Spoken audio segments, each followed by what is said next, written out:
Thank you very much, Mike. I'm absolutely delighted to be here today, and I wouldn't be here today is actually by accident without Rabbi Yaakov Cohen. He's actually in Israel, so basically I decided to step in to take his place. I'd like to thank Shoshana Berkman. I've not actually met her, but I'm looking forward to meeting her.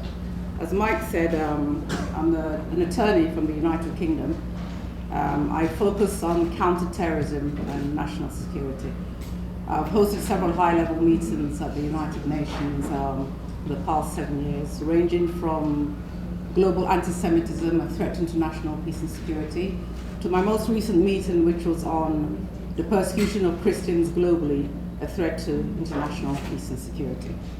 I'd like to speak to you today about an up-and-coming event which I'll be hosting on the 20th of July in Conference Room 4 at the United Nations headquarters. The title is, I quote, "Uniting to Make the World a Safer Place, Conversation on Radicalization, Violent Extremism, Hate Crimes, and Religious Intolerance, whilst enhancing the United Nations 2030 Agenda for Sustainable Development." Now, if I may start by quoting one of the most famous presidents in the world, JFK. He said, I quote, "Terror is not a new weapon.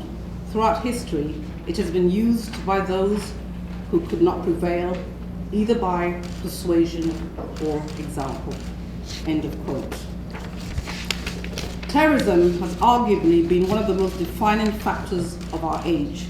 It makes headlines on a daily basis, threatening or attacking ordinary civilians, government, and private businesses. Globally, it has become one of the most significant threats to peace, security, and stability. In the 20th century, terror was used by all manner of groups who failed to come to power through public support.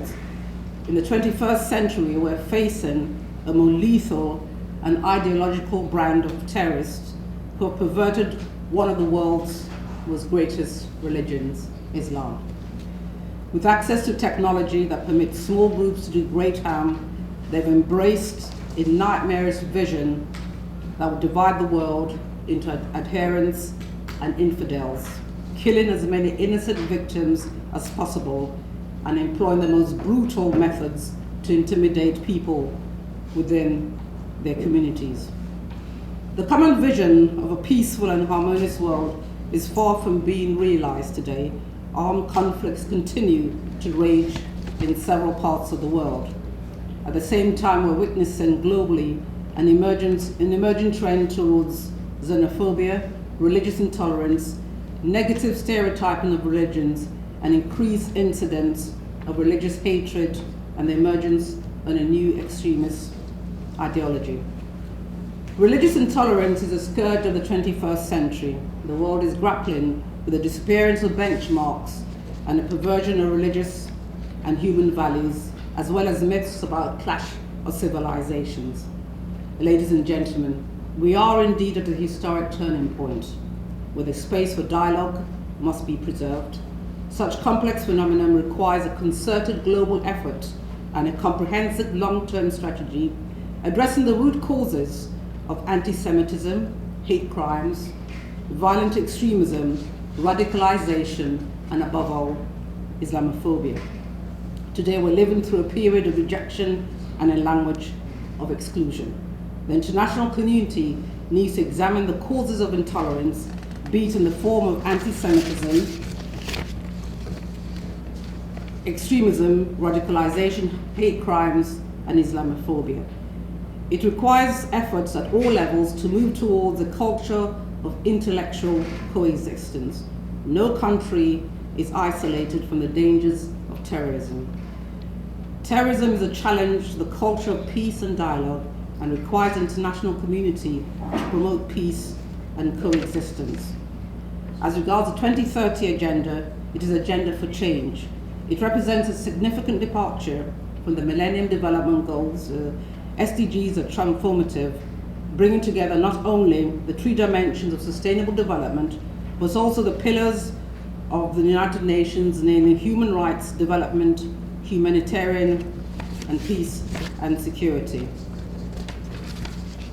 Now, you'll ask me, the main objective of the event, which we'll be hosting on the 20th of July, is basically to bring together members of the three religious communities here in New York, namely the Jewish, Christian, and Muslim community, in defense of humanity, the sanctity of life, religious freedom, and above all, the honor of God.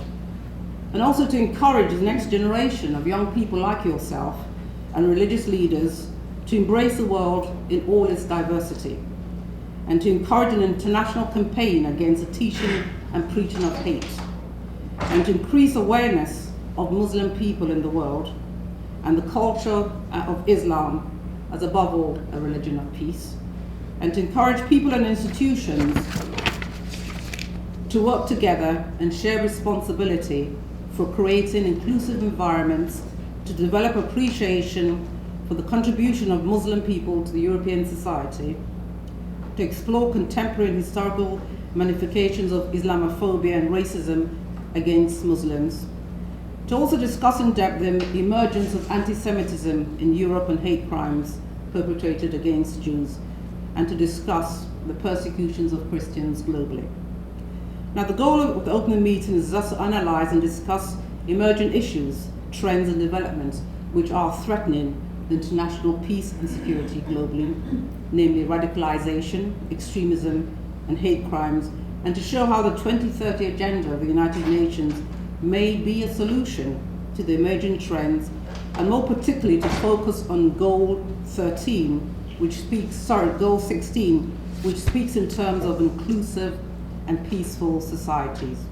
We will also examine in depth the implementation of Goals 2, 3, and 7 as regards poverty.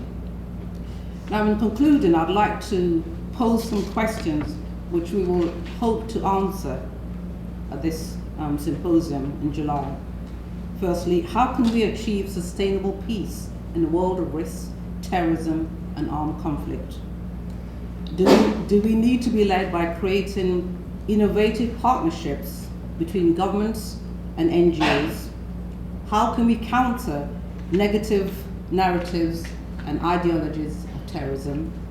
How do we combat religious intolerance, be it anti-Semitism or Islamophobia? How can we counter negative rhetoric against refugees in the current crisis in Europe?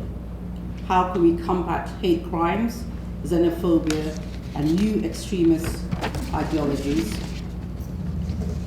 What role does the 2030 agenda have to play in the advancement of sustainable peace, to end poverty in all forms everywhere and end hunger? And above all, what role do women have to play in tackling the root causes of violent extremism and defeating radicalization? Is there a need for a gender dimension to be applied in security strategies and the adoption of a gendered approach to counter radicalization? As regards terrorism, what is the nature of the threat? Who and what is threatened? How and by whom and why? And what can be done?